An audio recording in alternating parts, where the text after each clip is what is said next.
So, a lot of people are familiar with substances referred to as psychedelics, but what are psychedelics exactly, and how do they work? Well, in this video, I will give you a description of how you are able to make certain perception possible, since when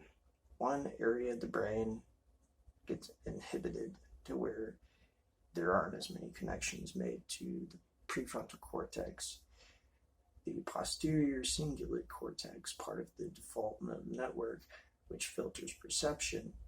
is put on the back burner to where that area gets inhibited. And so that when that area isn't as active, that allows for more energy to be used within the region of the brain referred to as the prefrontal cortex, which is the area of the brain that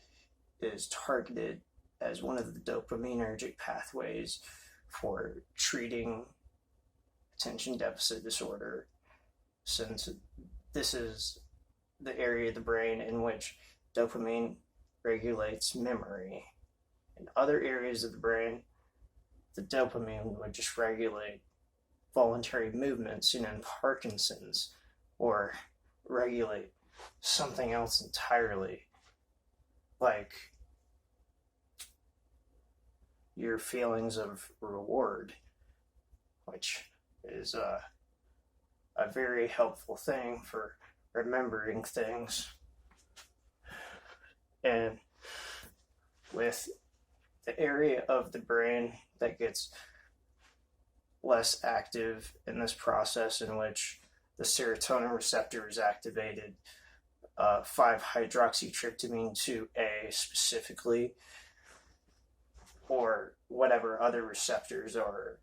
inactivated or activated that would cause the results of which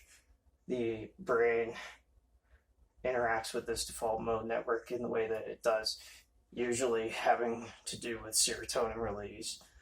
But regardless, this allows for the area of the brain, posterior cingulate cortex, to become less active, which has to do with fear conditioning, has to do with making judgments based on fear-based logic. And that is why isn't this active, to where it makes it so you can't pick up on certain social nuance like you normally would. And when there isn't as much fear conditioning within what memories are stored, it's more likely that